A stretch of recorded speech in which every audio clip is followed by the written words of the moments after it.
Welcome back to the channel. My name is Steve Nguyen. I'm a pharmacist and I own 52 units of real estate. So today I want to talk about lending differences and requirements for residential real estate, which is 1 to 4 units, versus commercial real estate, which is 5 plus units.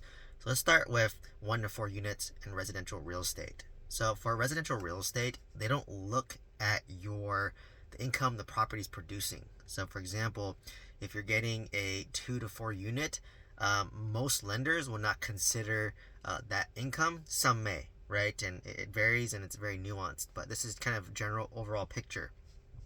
For single family homes, obviously if you're buying it, they don't really factor in the income you're getting, right? Now, if you're going through a DSCSR lender, which is more of a private lender, then in that case they may. But for your traditional, Fannie Mae, Freddie Mac conventional loan, they don't look at the income of the property for the most part. Some do.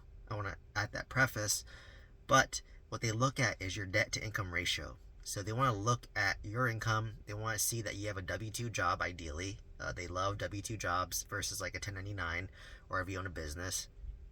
And pretty much they'll look at your credit score as well. So your ideal buyer for residential real estate is someone with a high income W-2, like myself, for example, somebody who has a low debt, right? So ideally no student debt, no car debt, no bad debt, right? Credit card debt, etc.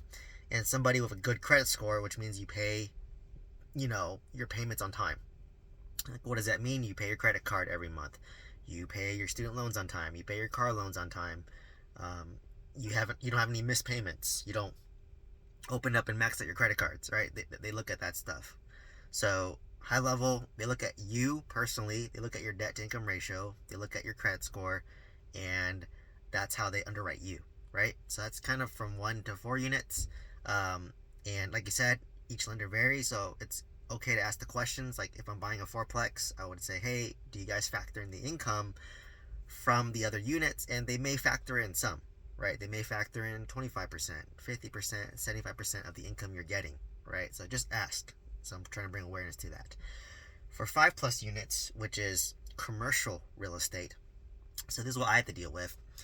They look more so at how the property is cash flowing versus you personally, right? And this is generally speaking, right? So they look at the property's net operating income, which is the income minus expense, right? And that net operating income, or NOI for short, must be at least 25% higher than the monthly debt service payment, right? So for example, if my monthly debt service payment is $1,000 a month, they expect your NOI to be at least $1,250, right? So they have margins that they know that the property can pay the loan, right?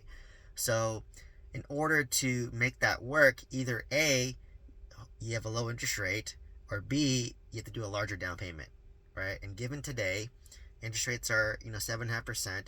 Unfortunately, we have to do larger down payments or make a lower offer, a low ball offer to get a lower price and a lower loan.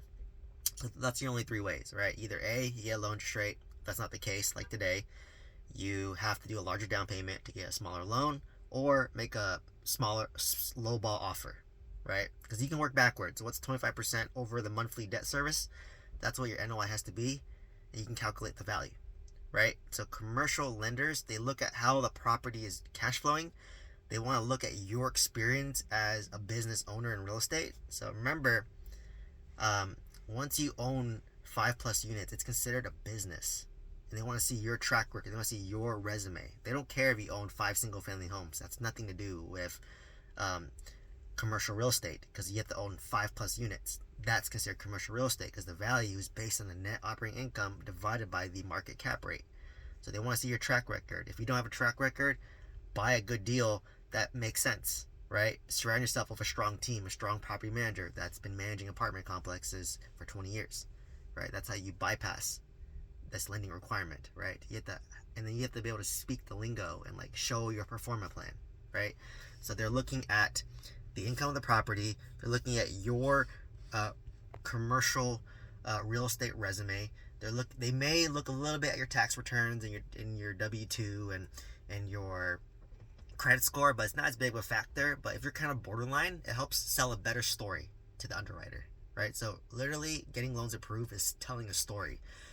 Hey, this is Steven. He owns 2 apartment complexes. He's done value add real estate already. He's been owning this for 3 years. He's renovated them and doubled the value. He works at W2, high income, great credit score, right? It's a great story for the underwriter to get them to approve it.